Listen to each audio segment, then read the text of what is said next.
Good morning student, अब हम next lecture पर बात करेंगे फंक्शन के। स्टूडेंट फंक्शन हम बिल्कुल आपको क्लियर करके छोड़ेंगे, गारंटीड क्लियर करके छोड़ेंगे। आपको सीक्वेंशियल ऑर्डर में सारे लेक्चर देखने हैं, एक बार, दो बार, तीन बार रिपीट करने बार बार। तो स्टूडेंट 5 टॉपिक अभी तक कंप्लीट कर लिए हैं। अब हम टॉपिक नंबर 6 पर बात करने जा रहे हैं, range of a function. Student domain and range ये बहुत इंपॉर्टेंट पॉइंट है। इससे रिलेटेड मैथ्स में काफ़ी डिपेंडेंसी है, बहुत सारे चैप्टर इस बात पर डिपेंड करते हैं और एंट्रेंस में भी इससे रिलेटेड क्वेश्चन पूछा जाता है। स्कूल एग्जाम में भी, एनडीए के एग्जाम में, सब में क्वेश्चन पूछे जाते हैं। तो ये बात समझनी बहुत जरूरी, इंपॉर्टेंट पार्ट है फंक्शन का ये।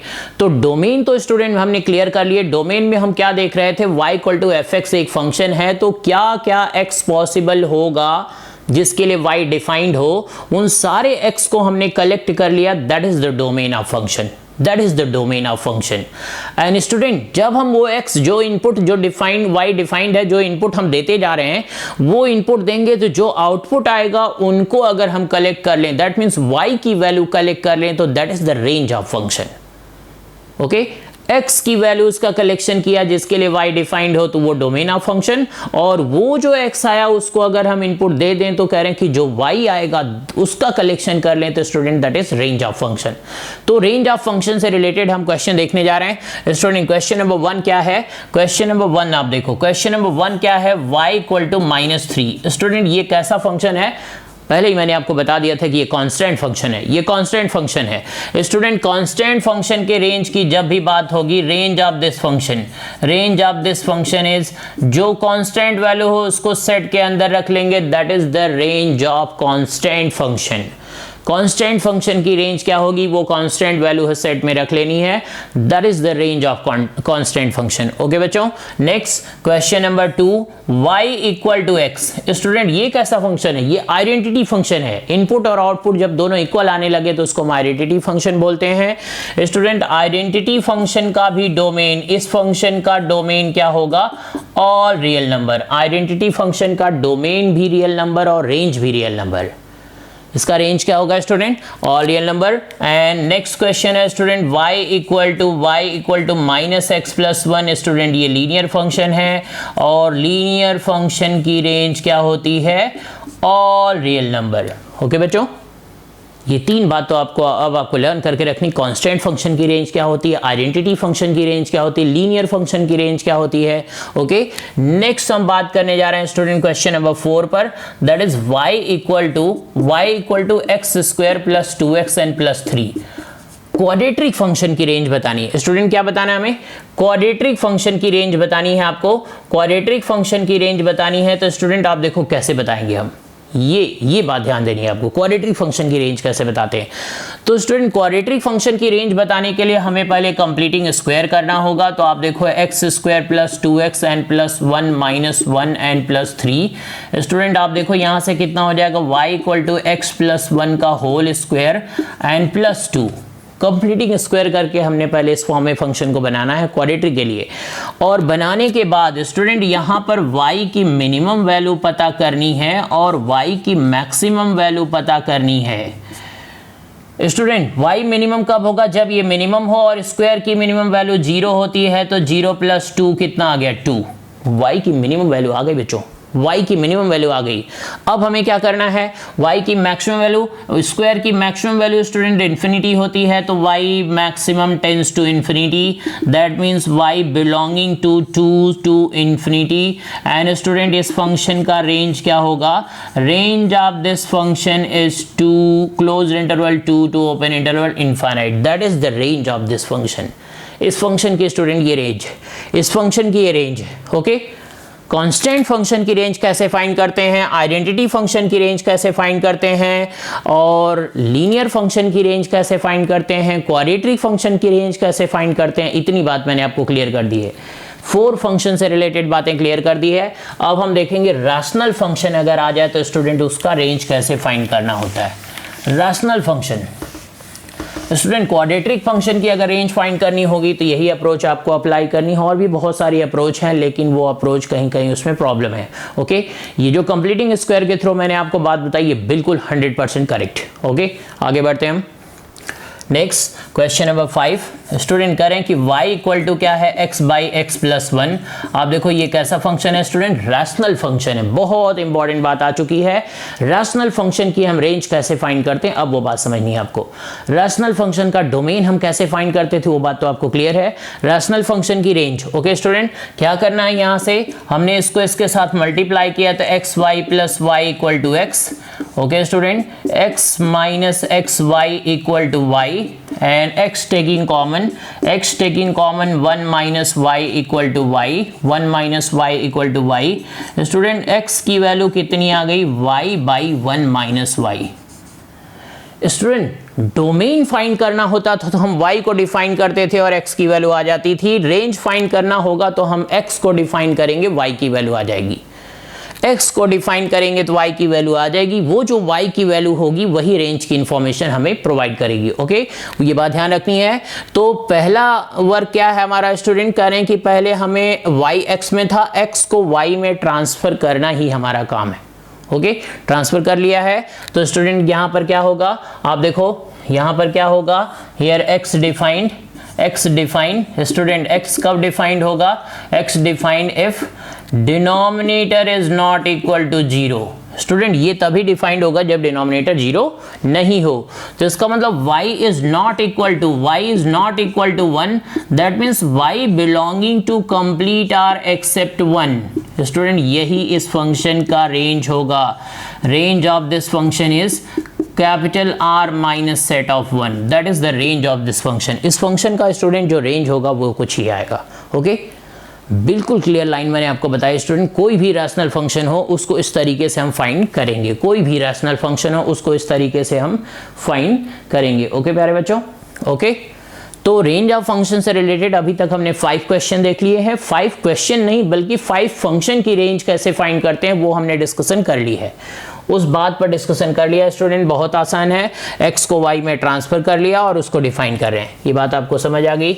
ओके, क्वेश्चन नंबर 6 पर हम बात करने जा रहे हैं। ओके बच्चों, क्वेश्चन नंबर 6 पर हम बात करेंगे। क्वेश्चन नंबर 6 क्या है, क्वेश्चन नंबर 6 में स्टूडेंट कह रहे हैं कि y इक्वल टू क्या है, x square by 1 plus x square. Okay बच्चों, इसका हमें क्या फाइंड करना है, रेंज फाइंड करनी है। तो स्टूडेंट आप देखो यहाँ से क्या होगा, इसको इसमें मल्टीप्लाई करेंगे, y plus y x square equal to कितना होगा student, x square minus y x square equal to क्या होगा, y। Student x square taking common 1 minus y equal to क्या होगा, y। स्टूडेंट यहाँ से x की वैल्यू कितनी आ जाएगी, एक्स स्क्वायर की value y by 1 minus y, और x की वैल्यू कितनी आ गई, root of y by 1 minus y. Okay बच्चों, हमने x को y में ट्रांसफर कर लिया, x को y में ट्रांसफर कर लिया। अब क्या करना है हमें स्टूडेंट, x को y में ट्रांसफर कर लिया है तो x डिफाइंड, x को डिफाइन करने जा रहे हैं। x डिफाइंड इफ, x को जब डिफाइन करने गए तो देखा कि यहाँ तो रूट है, और रूट तभी डिफाइंड होता है स्टूडेंट आपको पता है जब उसके अंदर जो एक्सप्रेशन है ग्रेटर देन और इक्वल टू 0 होना चाहिए। जो एक्सप्रेशन है वो ग्रेटर देन और इक्वल टू 0 होना चाहिए। तो ठीक है, वो एक्सप्रेशन ग्रेटर देन और इक्वल टू 0 हमने पुट कर दिया है। और स्टूडेंट ध्यान देने की बात है कि ये रैशनल इनइक्वालिटी है, और रैशनल इनइक्वालिटी को हम नंबर लाइन मेथड से सॉल्व करते हैं। लेकिन नंबर लाइन मेथड अप्लाई करने से पहले हम देखते हैं जो वेरिएबल है उसका कोफिशिएंट पॉजिटिव होना चाहिए। तो पॉजिटिव बनाने के लिए हमने माइनस से मल्टीप्लाई कर दिया, और स्टूडेंट आपको पता है कि माइनस से इनइक्वालिटी में मल्टीप्लाई करने से इनइक्वालिटी चेंज हो जाती है। ओके, इनइक्वालिटी चेंज हो जाती है। तो अब यहां से नंबर लाइन कॉन्सेप्ट हमें यूज करना है, minus infinity two plus infinity, minus infinity two plus infinity. यहां से वैल्यू आएगी स्टूडेंट 0, और यहां से वो आएगा 1, प्लस माइनस प्लस। स्टूडेंट हमें 0 से लेस, इसका मतलब निगेटिव वाले साइन को कंसीडर करना है। ओके, तो क्या होगा स्टूडेंट, देखो आप y बिलोंगिंग टू 0 to 1, ध्यान दो स्टूडेंट, कह रहे हैं जो वैल्यू न्यूमरेटर से आई थी 0 उस पर हमें क्वेश्चन के अकॉर्डिंग इंटरवल लगाना है, और जो डिनोमिनेटर से आएगा उस पर ऑलवेज ओपन इंटरवल होगा। इंटरवल का बहुत ध्यान रखना है स्टूडेंट, इंटरवल का ध्यान रखना है। तो स्टूडेंट यहां से हमें पता चल गया कि range of this function is closed interval 0 to open interval 1। Okay प्यारे बच्चों, ओके अभी अभी बात मैंने आपको क्लियर कर दी कि कैसे करना है।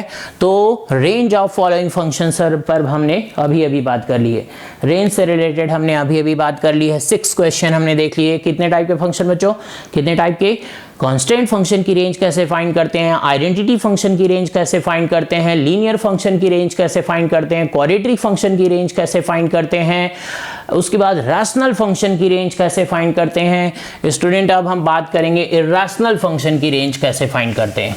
इर्रेशनल फंक्शन की रेंज स्टूडेंट सबके लिए हर एक फंक्शन के अलग अलग तरीके हैं, वही बात आपको समझनी है।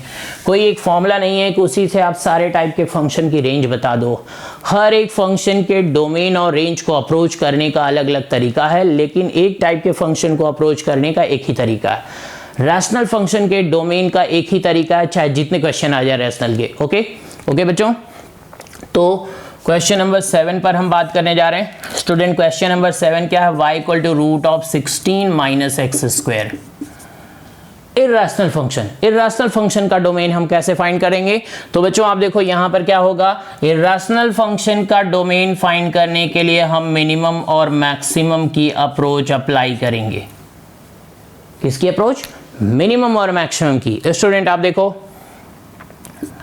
क्या होगा, यहां पर ध्यान दो आप student, minimum value student root की 0 होती है। मिनिमम वैल्यू रूट की 0 आएगी, निगेटिव कभी नहीं प्रोवाइड करेगा, वो निगेटिव कभी प्रोवाइड नहीं करेगा। ओके स्टूडेंट, इस केस में मिनिमम वैल्यू क्या होगी 0 एंड मैक्सिमम वैल्यू क्या होगी स्टूडेंट, मैक्सिमम ये तभी होगा जब ये मिनिमम हो, स्क्वायर की वैल्यू क्या हो, मिनिमम हो, स्क्वायर की वैल्यू क्या हो, मिनिमम हो। ओके बच्चों, तो देखो अब क्या होगा 16 माइनस, स्टूडेंट आप जानते हो स्क्वायर की मिनिमम वैल्यू 0 होती है, तो ये कितना आ गया 4। Therefore y belonging to minimum value है 0, मैक्सिमम वैल्यू है 4, that is the range of this function. Student इस फंक्शन की रेंज क्या है, इस फंक्शन की रेंज क्या है 0 to 4। इस फंक्शन की रेंज क्या है 0 to 4 क्लोज्ड इंटरवल। इजिली हमने रेंज फाइंड कर लिया। ओके स्टूडेंट, नेक्स्ट क्वेश्चन देखते हैं, question number 8। Student question number 8 क्या है, y equal to root of x square plus 16। Student इसमें हमें फाइंड करना है, ओके बच्चों। तो स्टूडेंट यहां पर भी देखो आप y मिनिमम हमें फाइंड करना है एंड y मैक्सिमम। स्टूडेंट ये तभी मिनिमम होगा जब स्क्वायर की वैल्यू क्या हो, मिनिमम हो। जनरल सी बात है स्टूडेंट, इसमें जितना कम प्लस करेंगे ये उतना ही कम आएगा। बेसिक सी बात है 4th स्टैंडर्ड की, यहां जितना कम माइनस करेंगे ये उतना ही ज्यादा आएगा। बेसिक बात हम यूज करें क्लास 4th स्टैंडर्ड की। ओके तो स्टूडेंट यहां पर देखो आप क्या आ जाएगा रूट 16, दैट मीन्स कितनी वैल्यू आएगी 4। और स्टूडेंट इसका मैक्सिमम इन्फिनिटी होगा तो इसका भी मैक्सिमम इन्फिनिटी होगा। तो यहां से हमें पता चल गया y belonging to 4 to infinity. Student कितना है 4 to infinity, that is the range of this function. Range of this function student क्या पता चल गया 4 to इन्फिनिटी। ओके बच्चों, स्टूडेंट अभी तक मैंने आपको कितनी बात क्लियर कर दी, कि किसी फंक्शन का डोमेन कैसे फाइंड करते हैं वो बिल्कुल क्लियर कर लिया हमने। किसी फंक्शन की रेंज कैसे फाइंड करते हैं, जिसमें हमने बात की algebraic function that means constant function, identity function, linear function, quadratic function, rational function, irrational function. 6 type के अलजेब्राइक फंक्शन हैं, उन सब का रेंज और डोमेन कैसे फाइंड करते हैं वो बात बिल्कुल क्लियर डिस्कस कर ली हमने। अगले लेक्चर में हम बात करेंगे student transcendental function, exponential, logarithmic and trigonometric, inverse trigonometric, इनकी रेंज कैसे फाइंड करनी है। या फिर स्पेशल टाइप के फंक्शन, मॉडुलस फंक्शन हो, greatest integer, least integer, fractional part, इनकी रेंज कैसे फाइंड करनी है, अगले लेक्चर में हम उस पर बात करेंगे। तो स्टूडेंट अगले लेक्चर में हमारा 11th का पोर्शन कंप्लीट हो जाएगा फंक्शन से रिलेटेड। फिर अगले लेक्चर में हम बात करेंगे जो 12th का पोर्शन है फंक्शन का, वहां से हम स्टार्ट करेंगे। एक बात बिल्कुल क्लियर कर दूंगा स्टूडेंट मैं आपको, लेकिन आपको कंटिन्यूअस वीडियो देखने हैं, वीडियो लाइक भी करने हैं, शेयर भी करने हैं अपने फ्रेंड्स के साथ, एंड अप्रिशिएशन बहुत जरूरी है स्टूडेंट, तो कमेंट में अप्रिशिएट भी करने। Okay, thank you.